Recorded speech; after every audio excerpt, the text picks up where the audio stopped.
Welcome to Online Guruji classes. This is part 1 of our lecture series on simple interest and compound interest.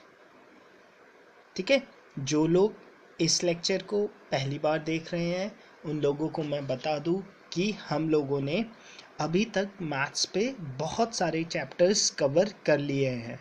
ठीक है, हम लोगों ने higher mathematics पे algebra, geometry, trigonometry cover किया. उसके बाद हम लोगों ने number system, HCF LCM cover किया. उसके बाद हम लोगों ने मिक्सचर एंड एलिगेशन भी कवर कर लिया है. उसके बाद हमने टाइम एंड वर्क कवर किया है. उसके बाद हमने time, speed and distance cover किया है. ठीक है, और अब हम सिंपल इंटरेस्ट और कंपाउंड इंटरेस्ट कर रहे हैं. क्लियर. साथ ही साथ हम लोगों ने रीजनिंग से रिलेटेड भी कुछ लेक्चर्स किए हैं, वोकैबलरी से भी रिलेटेड कुछ लेक्चर्स मैंने आप लोगों को बताए हैं.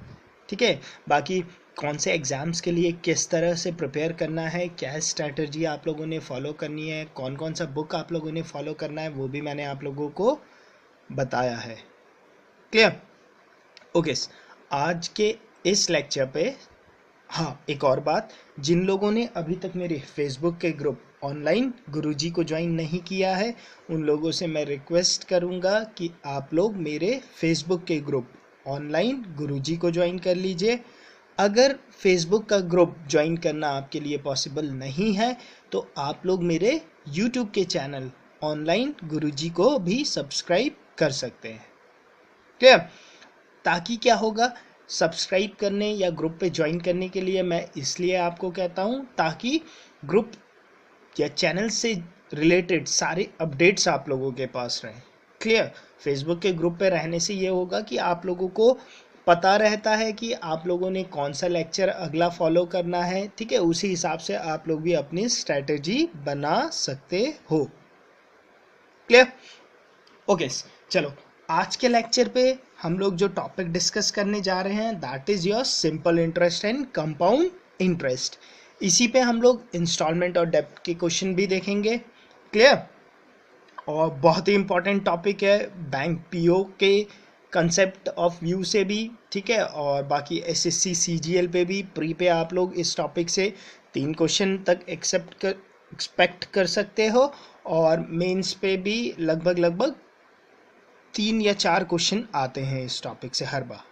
ठीक है, थोड़ा कैलकुलेटिव टाइप के क्वेश्चंस आते हैं. ठीक है, बट अगर आप लोगों की स्ट्रैटेजी सही है तो क्वेश्चन शॉर्ट बन जाएगा. क्यों? क्योंकि ज़्यादा फार्मूले है ही नहीं और बहुत ही ईजी टॉपिक है. क्लियर.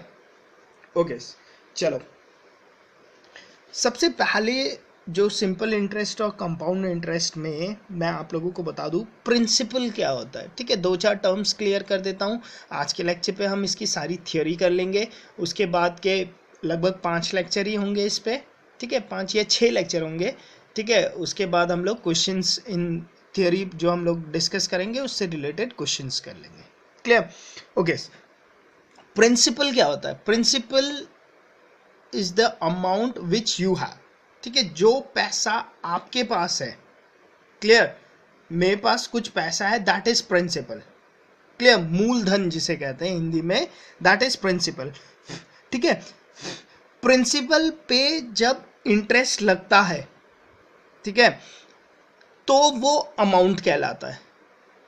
क्लियर. इसका मतलब जो अमाउंट होगा वो प्रिंसिपल से हमेशा ग्रेटर होगा. क्लियर. मेरे पास 100 रुपये थे, मैंने वो 100 रुपये अपने फ्रेंड को दे दिए. मेरे फ्रेंड ने बोला यार मुझे 100 रुपये दे दे, मैं तुझे 10 दिन बाद इस पे 1% के ब्याज से तेरा पैसा वापस कर दूंगा. क्लियर. तो उसने मुझसे 100 रुपये लिए, 10 दिन बाद उस 100 रुपये पे उसने इंटरेस्ट को ऐड करके मुझे वापस किया. अब वो जो पैसा उसने मुझे दिया दैट इज योर अमाउंट. इसका मतलब योर अमाउंट, देखो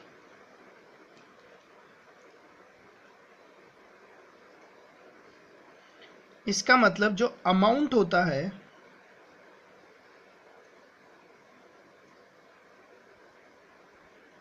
amount is equal to principal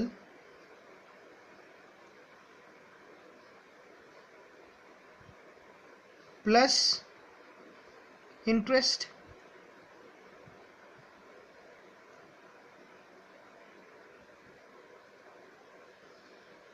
ठीक है, क्योंकि क्लियर, ठीक है।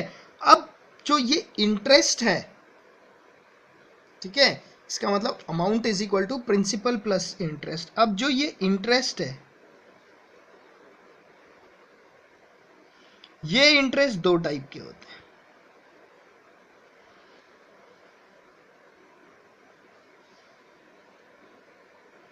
या तो ये होता है सिंपल इंटरेस्ट,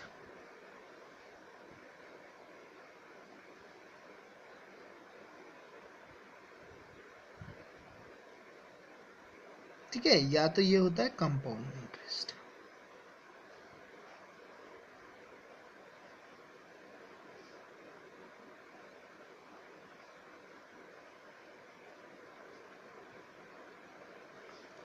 ठीक है, तो अब इन दोनों पे आप लोगों को डिफरेंस पता होना चाहिए कि यार सिंपल इंटरेस्ट क्या होता है और कंपाउंड इंटरेस्ट क्या होता है।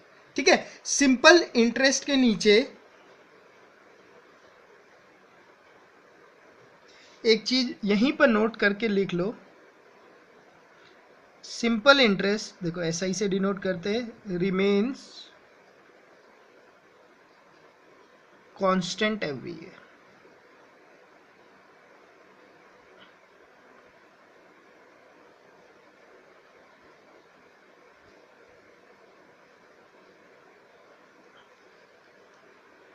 Clear, okay.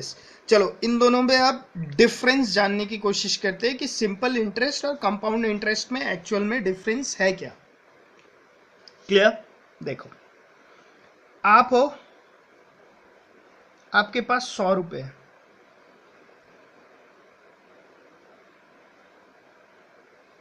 क्लियर। आपका फ्रेंड, आपके 2 फ्रेंड आपके पास आते हैं, क्लियर, तो आपके पास 200 रुपए मान लो, क्लियर।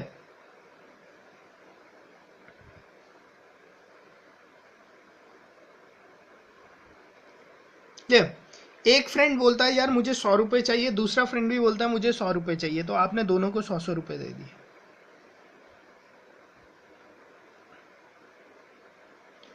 और दोनों ने बोला कि यार मैं क्या करूंगा, तुझे @10% के हिसाब से ब्याज दर दूंगा। क्लियर, बट एक जो चालाक फ्रेंड था उसने बोला कि यार मैं ब्याज दर सिंपल इंटरेस्ट के हिसाब से दूंगा, और जो नॉर्मल था उसने बोला कि यार मैं तो कंपाउंड इंटरेस्ट के हिसाब से ही दूंगा। क्लियर, तो अगर 2 साल बाद देखो तो 2 साल बाद जो सिंपल इंटरेस्ट वाला है ये आपको 2 साल बाद आके देगा 120 रुपए, और जो कंपाउंड इंटरेस्ट वाला है ये 2 साल बाद आपको आके देगा 121 रुपए। क्लियर, तो ऐसा डिफरेंस क्यों आया, ठीक है, उसे समझने की कोशिश करते हैं। देखो सिंपल इंटरेस्ट में क्या हुआ, ये प्रिंसिपल था पहले साल के लिए, क्लियर, इस पे 10% ब्याज दिया तो ये हो गया 110, ठीक है। फिर सेकंड साल के लिए आप सिंपल इंटरेस्ट के केस में अब इसे 110 नहीं लेंगे, ठीक है, सेकेंड ईयर के लिए भी आपका प्रिंसिपल सेम ही रहेगा,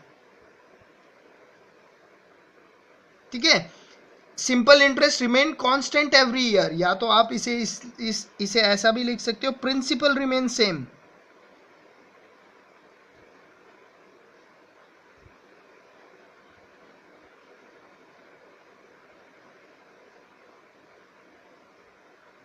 ठीक है, मतलब पहले साल के लिए प्रिंसिपल क्या था, 100 रुपीज था, 10% के हिसाब से वो 110 रहा।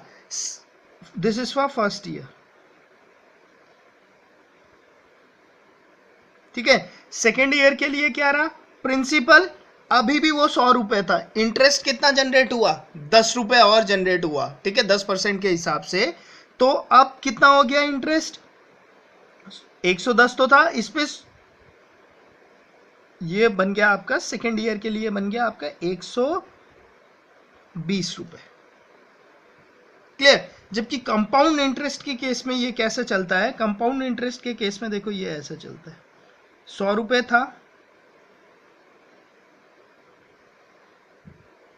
10% इंटरेस्ट लगा पहले साल, तो अब ये कितना हो गया, 110 हो गया। ठीक है, अब इस 110 पे आपका 10% लगेगा, तो ये कितना हो जाएगा, 11 रुपए। तो 110 पे 10% 11 रुपए और ऐड करोगे तो ये 121 रुपए बन जाएगा। क्लियर। तो इसलिए ये डिफरेंस आता है कि सिंपल इंटरेस्ट जब आप लोग कैलकुलेट करते हो तो आपका जो प्रिंसिपल है वो हर साल के लिए सेम रहता है। मतलब इस साल के लिए भी जब आपने इंटरेस्ट कैलकुलेट किया ना, तो आपने 110 को प्रिंसिपल नहीं लिया है, आपने 100 को ही प्रिंसिपल लिया है, तभी 10 रुपए बने हैं, तभी ये 110 रुपए 120 रुपए बना है। जबकि कंपाउंड इंटरेस्ट के केस में क्या होता है, जो 100 रुपए था वो 110 हो गया, तो अगले साल के लिए प्रिंसिपल क्या हो जाएगा, अब अगले साल का प्रिंसिपल ये हो जाएगा। मैं अगर इससे आगे कैलकुलेट करूं थर्ड ईयर के लिए,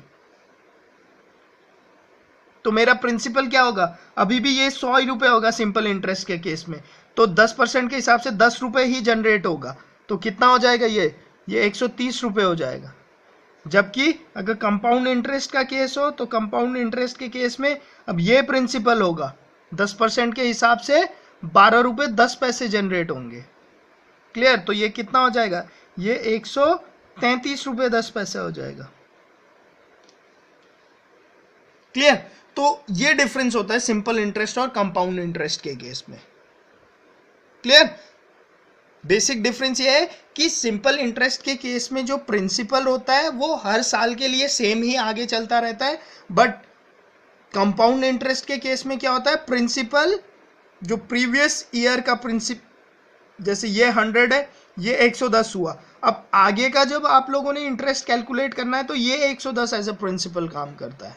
ठीक है, ऐसे कैलकुलेट होता है। बट हम लोग ऐसे तो एग्जाम्स पे कैलकुलेट नहीं करेंगे। ठीक है, एग्जाम्स पे कैलकुलेट करने के लिए हम लोगों के पास इन लोगों के फॉर्मूलेज है। ठीक है, उन फॉर्मूलेज को हम लोग देखते हैं सिंपल इंटरेस्ट और कंपाउंड इंटरेस्ट के, और कैसे हम इन्हें यूटिलाइज करेंगे आगे क्वेश्चंस पे। ठीक है, देखो अभी तक हम लोगों ने क्या पढ़ा है, अभी तक हम लोगों ने पढ़ा है कि जो अमाउंट होता है, this amount is equal to principal plus interest.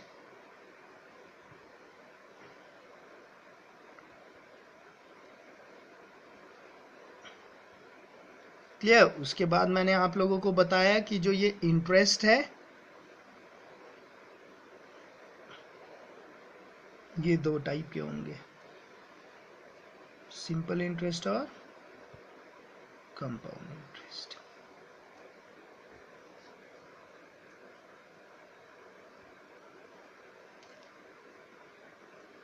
ठीक है, तो ये वीडियो में फ्लक्चुएशन इतना होता है ना।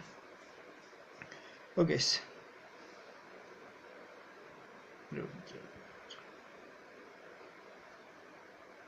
दे दूंगा।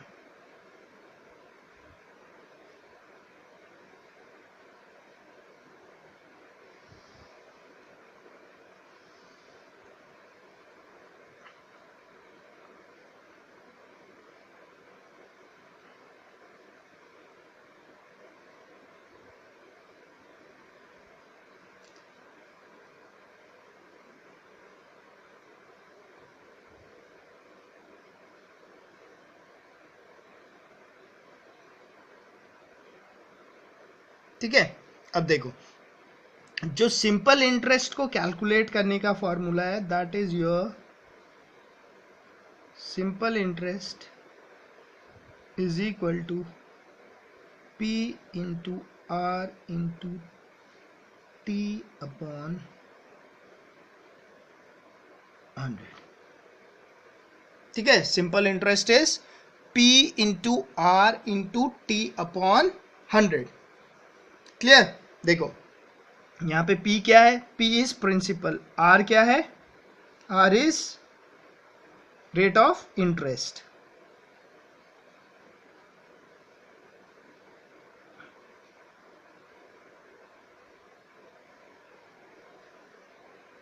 T क्या है? टाइम है, और ये टाइम किस पे? ईयर पे।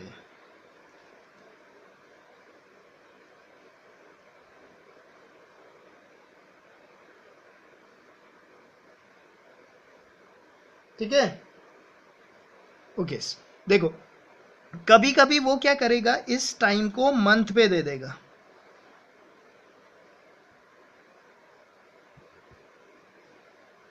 ठीक है, मंथ पे देगा तो उसे ईयर में चेंज करने के लिए क्या करना पड़ेगा आपको? एक मंथ पे कितना ईयर होते हैं, सॉरी एक ईयर में कितने मंथ होते हैं? एक ईयर में 12 मंथ होते हैं। तो वो अगर आपको मंथ पे दे देता है तो आप उसे ईयर में कैसे चेंज कर सकते हो? तो उस केस में ऐसा ही क्या हो जाएगा आपका, देखो P into R into T upon 12 into 100। Clear? अब ये क्योंकि मैंने 12 से डिवाइड कर दिया तो अब ये T किस पे है? मंथ पे। क्लियर? कभी कभी ये T को डे में दे देगा। ठीक है, T बोल देगा से 115 डेज बोल देगा। क्लियर? तो अब देखो अगर डेज में देता है तो क्या करना है? S I is equal to, अगर डेज पे है तो P into R into T, अगर T डेज में है तो इसे चेंज करने के लिए क्या करोगे? डिवाइड बाय 365 इंटू 100, अगर ये लीप ईयर नहीं है तो।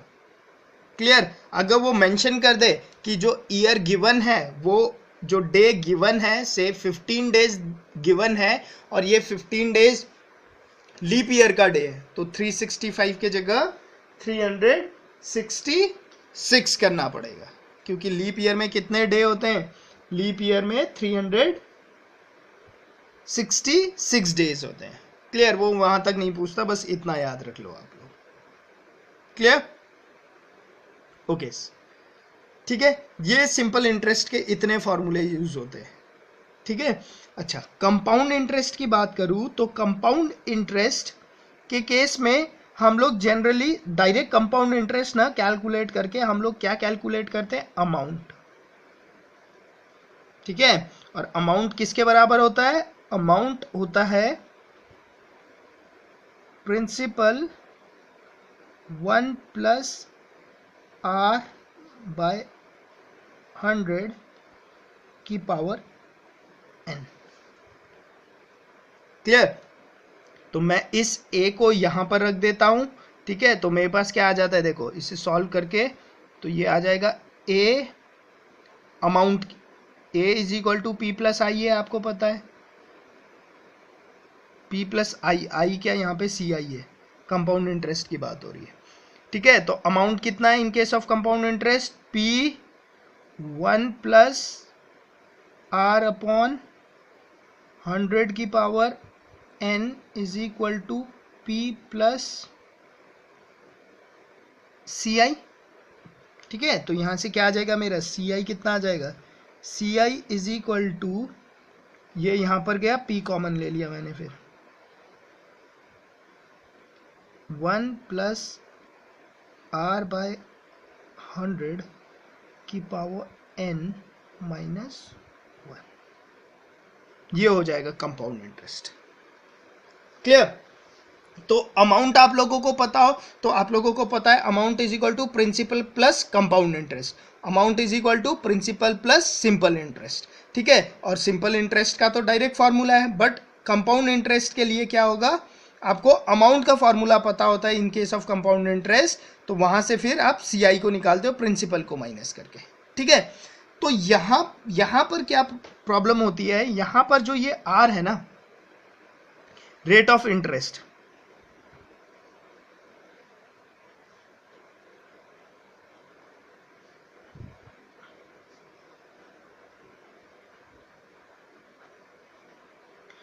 ये रेट ऑफ इंटरेस्ट पे आप लोग एक बात ध्यान रखना हमेशा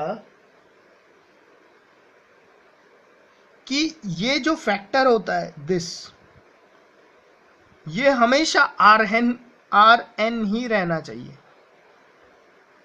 क्लियर? तो कभी कभी वो बोलता है कि रेट ऑफ इंटरेस्ट क्या है, हाफ ईयरली है।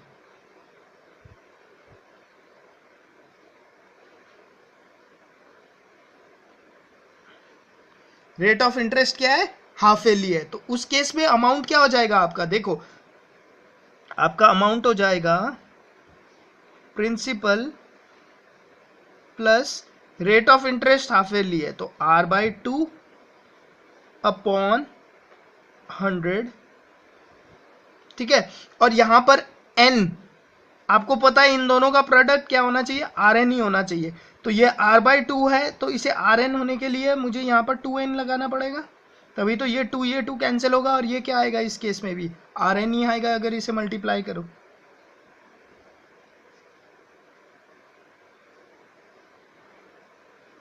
ठीक है, तो ये हाफ ईयरली के लिए बन जाएगा आपका फॉर्मूला।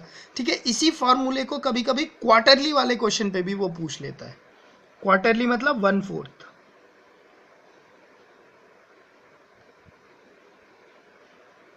ठीक है, तो क्वार्टरली होगा तो क्या हो जाएगा आपका amount is equal to P1 plus R/4 upon 100।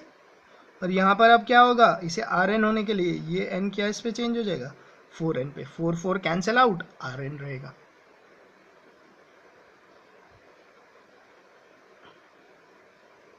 Clear? इतनी बात क्लियर?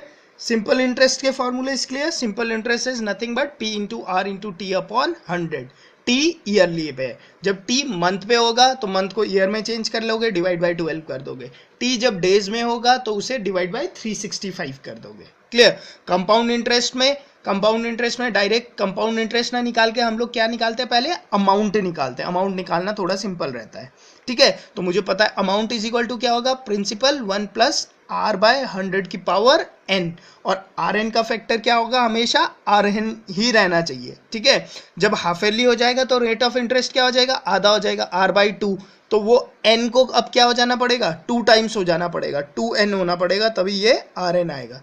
सिमिलरली क्वार्टरली के लिए amount is equal to P R/4 होगा ये। अब इसे Rn होना है तो इसे क्या होना पड़ेगा, 4n का फैक्टर आना पड़ेगा, इसलिए ये Rn हो जाएगा। क्लियर? ठीक है, ओके। अब हम देखते हैं कि सिंपल इंटरेस्ट और कंपाउंड इंटरेस्ट के बीच में रिलेशन क्या होता है। ये सबसे इंपॉर्टेंट टॉपिक है इस लेक्चर पे। ठीक है, relation between simple interest and compound interest. ठीक है, इससे आपके क्वेश्चंस बहुत पूछे जाते हैं।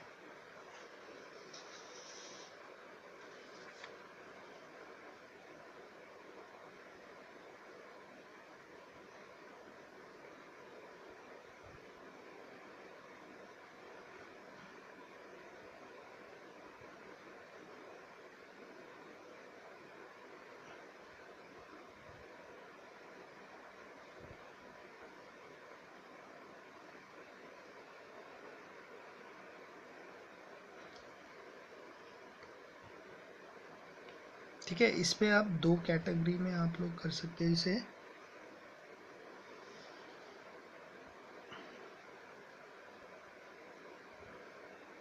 तो एक लिख लो फॉर 2 ईयर,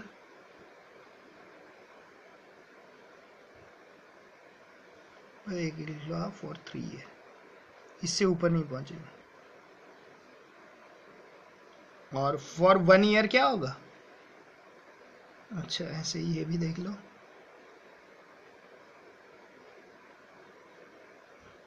फर्स्ट ईयर पे क्या होता है, फर्स्ट ईयर में तो सिंपल इंटरेस्ट और कंपाउंड इंटरेस्ट क्या होते हैं, सेम ही होते हैं। 100 रुपए का एग्जांपल याद है ना, पहले साल में कंपाउंड इंटरेस्ट से भी कितना आ रहा था, 110 रुपए, और सिंपल इंटरेस्ट से भी कितना आ रहा था, 110 रुपए। तो एक साल के लिए तो क्या होते हैं, सिंपल इंटरेस्ट और कंपाउंड इंटरेस्ट क्या होते हैं, सेम होते हैं। मतलब फर्स्ट ईयर के लिए सिंपल इंटरेस्ट और कंपाउंड इंटरेस्ट सेम होते हैं। Simple interest and compound interest remain same for first year. Second year के बाद चेंज आने लगता है। क्लियर? अब देखो सेकेंड ईयर के बाद जो इनके रिलेशन है, ठीक है, उसे मैं दो हिस्सों में डिवाइड कर देता हूं। एक रेशियो रिलेशन बोलते हैं,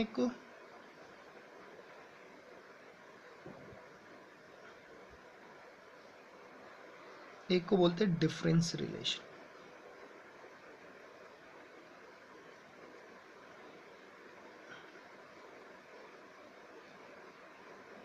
ये 2 ईयर के लिए, ठीक है। देखो 2 ईयर के लिए जो रेशियो रिलेशन है वो क्या होता है, देखो ये होता है compound interest upon simple interest is equal to 1 plus R upon 200। Clear? बहुत इंपॉर्टेंट रिलेशन है ये, ऐसे दिया जाता है, ठीक है। बोला जाता है for certain principal simple interest for 2 year is say 60 rupees at say 10% rate of interest, what will be the compound interest, ठीक है। तो आप लोग डायरेक्ट इधर लग सकते हो, वैसे करने को तो वहां फॉर्मूले से भी निकाल के कर सकते हो, बट इस रिलेशन को याद रखना, ठीक है। पेपर में इससे क्वेश्चंस आते हैं, इसलिए मैं आप लोगों को लिखा रहा हूं। दूसरा क्या है, डिफरेंस का रिलेशनशिप। अच्छा, अब आप लोगों को पता है हमेशा कंपाउंड इंटरेस्ट, अगर सेम रेट ऑफ इंटरेस्ट है तो compound interest is always greater than simple interest. हम लोगों ने देखा था दूसरे साल पे कंपाउंड इंटरेस्ट कितना हो गया था, 121 रुपए, जबकि सिंपल इंटरेस्ट कितना रह रहा था, 120 रुपए ही रह रहा था, ठीक है। At same rate of interest compound interest is always greater than simple interest. First year पे तो सेम है, उसके बाद कंपाउंड इंटरेस्ट बड़ा होता जाता है, सिंपल इंटरेस्ट तो कांस्टेंट ही रहता जाता है। क्लियर? तो इसका मतलब डिफरेंस होगा तो ऑब्वियस है कंपाउंड इंटरेस्ट से माइनस होगा सिंपल इंटरेस्ट, और ये क्या होता है, ये होता है P प्रिंसिपल R बाय 100 का स्क्वायर,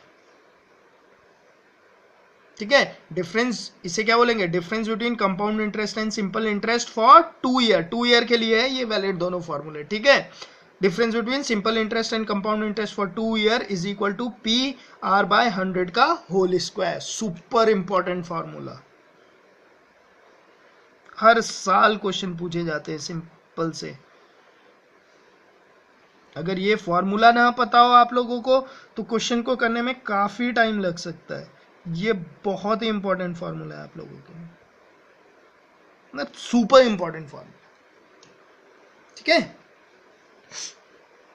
ओके, देखो अब देखते हैं इनके बीच रिलेशन फॉर 3 इयर्स के लिए क्या रिलेशन होता है, ठीक है।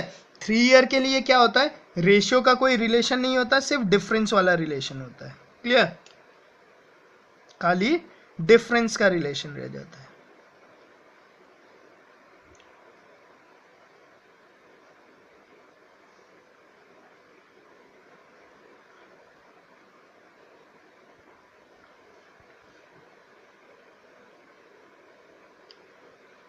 ठीक है, तो डिफरेंस का क्या रिलेशन रह जाएगा,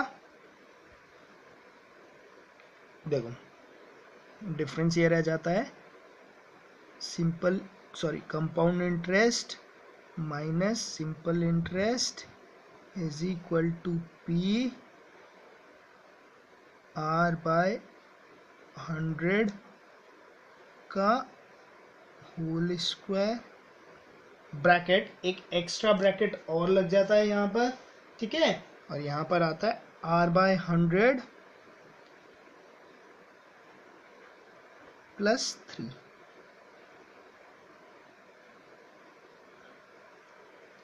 क्लियर? ये रिलेशन रहता है, ये भी बहुत इंपॉर्टेंट फॉर्मूला है आप लोगों के लिए।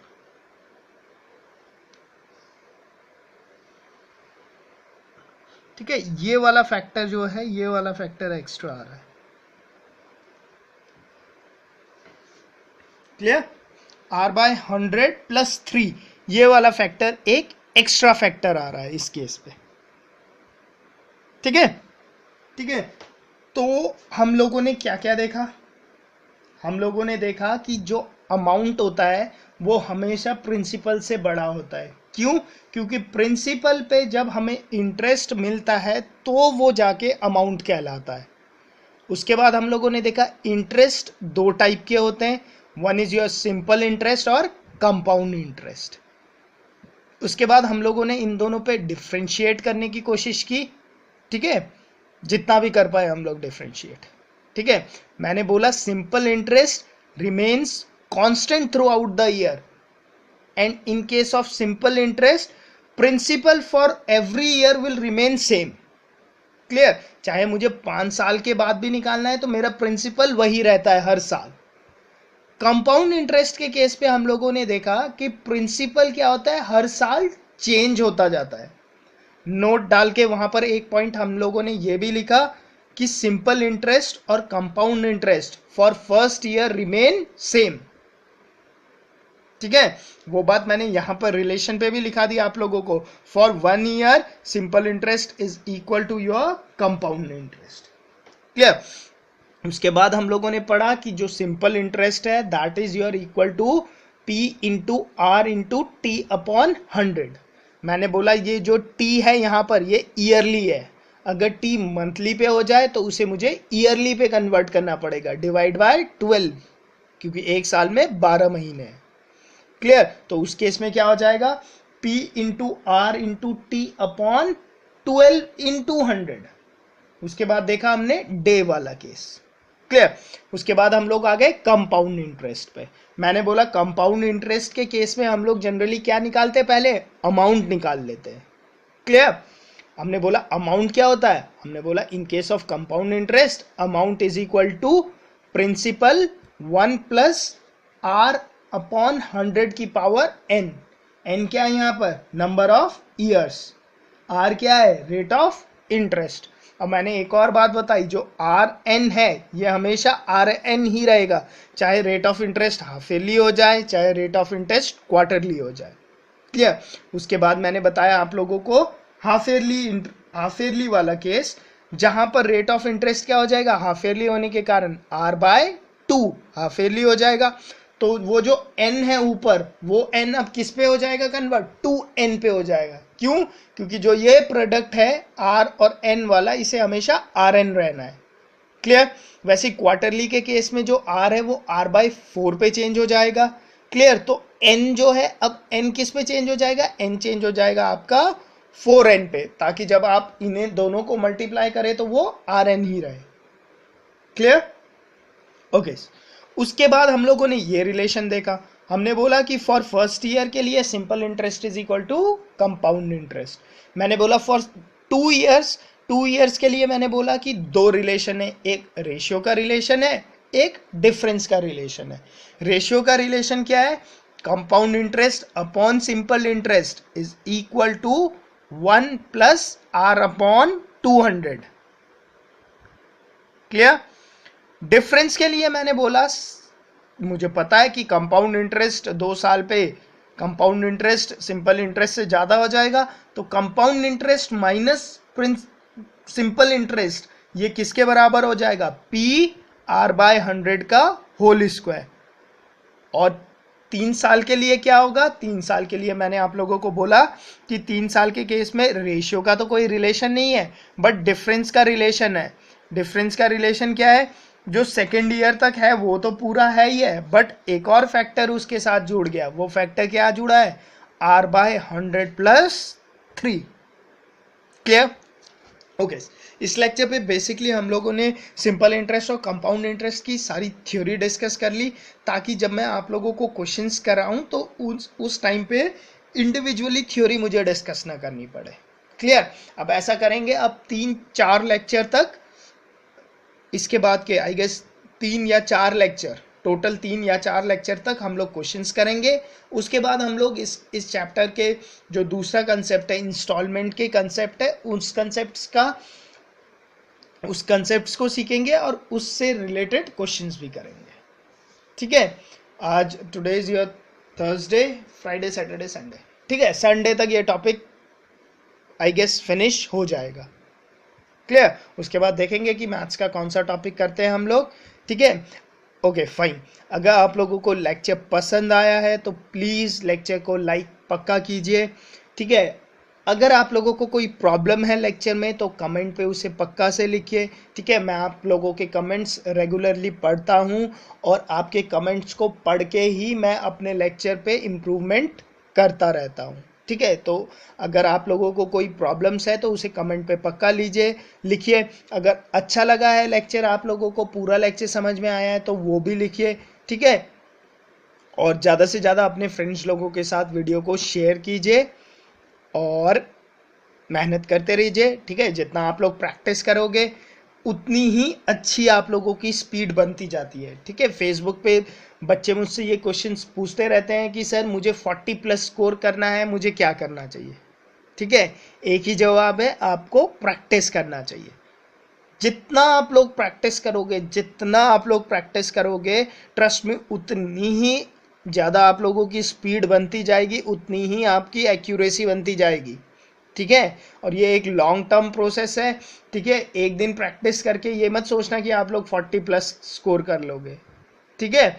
लगभग 2 महीने तक आप लोग कंटिन्यूस प्रैक्टिस कर रहे हो, कंटिन्यूस हार्डवर्क कर रहे हो, उसके बाद जाके वो एग्जाम्स पे आपको दिखेगा, ठीक है ना। घर पे शायद दिखे ना दिखे, बट एग्जाम्स पे आप लोगों को उसका इम्पैक्ट पक्का से दिखेगा, ठीक है। दूसरी बात, जब भी आप लोग मैथ सॉल्व करते हैं कैलकुलेटर कभी भी इस्तेमाल मत करो, ठीक है। कैलकुलेटर जितना आप लोग इस्तेमाल करोगे उससे क्या है, आपकी कैलकुलेशन की स्पीड कम होती ही जाएगी, ठीक है। क्योंकि पेपर में कैलकुलेटर तो अलाउड है नहीं, तो आप लोग अगर कैलकुलेटर यहाँ पर यूज़ करते हो तो वहाँ पर भी क्या होगी, जब बड़े बड़े क्वेश्चंस देखोगे ना, क्वेश्चंस को अटेम्प्ट ही नहीं करोगे, बोलोगे ये बहुत कैलकुलेटिव है। क्यों? क्योंकि घर पे आप लोगों ने कैलकुलेटिव क्वेश्चंस प्रैक्टिस ही नहीं किए हैं, आप लोगों ने तो हमेशा कैलकुलेटर का यूज़ किया है। तो कैलकुलेटर तो एकदम साइड पे रखो, ठीक है। जितना आप लोग मल्टीप्लाई करोगे, एडिशन करोगे, सब्ट्रैक्शन करोगे, ठीक है, आप लोग देखोगे आप लोग खुद अपने नए फंडेज डेवलप करने लग जाओगे मल्टीप्लिकेशंस के, फास्ट कैसे करें, ठीक है। अब दिमाग पे हमेशा एक ही अप्रोच रखा करो कि कैसे मैं आंसर तक जल्दी पहुंचूं, ठीक है। ये मत सोचो कि मुझे ये क्वेश्चन सॉल्व करना है, ये सोचो कि इन 4 में से ऑप्शन क्या है, ये कैसे मुझे पता चल सकता है, क्लियर। क्योंकि आपने ऑप्शन ही मार्क करने हैं ना वहां पर, ठीक है। तो बहुत सारे क्वेश्चंस ऐसे होते हैं जिन्हें सॉल्व करने की जरूरत ही नहीं होती, उनके ऑप्शंस अगर आप देखो ऐसे रैंडमली होते हैं कि आपको एकदम क्वेश्चन देखते ही पता चल जाता है कि यार यही ऑप्शन है, क्लियर। तो प्रैक्टिस करो ज़्यादा से ज़्यादा, ठीक है। और तो क्या बोलूँगा मैं, और मोटिवेशनल स्पीच तो नहीं दे सकता मैं, ठीक है। प्रैक्टिस ही एक गुरु मंत्र है, मोटिवेशनल स्पीच ऐसा सच कुछ है नहीं, ठीक है। जितना प्रैक्टिस आप लोग करोगे उतना ही स्ट्रांग आप लोग होते ही जाओगे, ठीक है। कंपटीशन बहुत टफ है, ट्रस्ट मी, ठीक है। बहुत कम सीट्स होती है और बहुत सारे लोग, पूरा इंडिया, ठीक है। कितने लोग, लगभग 12 से 15 लाख बच्चे अपीयर हो रहे हैं, उन 12 से 15 लाख में से कुछ गिने चुने बच्चे जो टॉप 5000 हैं वही यहाँ तक पहुँच सकते हैं। तो सोच लो उस पर कितना कंपटीशन है, क्लियर। तो जितना आप लोग प्रैक्टिस करोगे उतना ही आप लोगों के सक्सेसफुल होने के रेट बढ़ते जाएंगे, क्लियर। एट द एंड जिसने जितना ज़्यादा प्रैक्टिस किया होगा वो उतना ही अच्छा स्कोर करेगा, ट्रस्ट मी। जो रैंक 1 होगा उसने सबसे ज़्यादा प्रैक्टिस की होगी, क्लियर, ठीक है। तो जितना घंटा आप लोग मेहनत करोगे उतना अच्छा आप लोग स्कोर करोगे, क्लियर। तो प्रैक्टिस करते रहो, क्लियर। Okay, thank you.